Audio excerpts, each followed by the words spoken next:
چا د علم بل مشال قبر ته یوړو،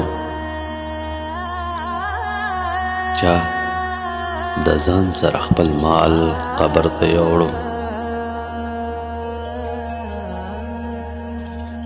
چا د علم بل مشال قبر ته یوړو، چا د ځان سره خپل مال قبر ته یوړو. که هر څومره محلونه ورسره وو خو کفن یې هم د سوال قبر ته یوړو.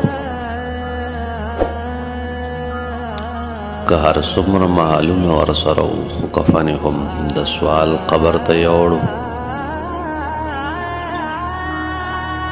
یو مظلوم و د خپل حق غوښتنه کړې،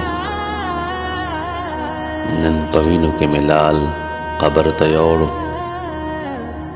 یو مظلوم و د خپل حق غوښتنه کړې، نن په وینو کې ملال قبر ته یوړو. که هر څومره زورور وو په دنیا کې خو سره مو د جلال قبر ته یوړو. که هر څومره زورور وو په دنیا کې خو سره مو د جلال قبر ته یوړو. ظلم زور دی په دنیا کې څه به کېږي، سیف الله دغه یو خیال قبر ته یوړو.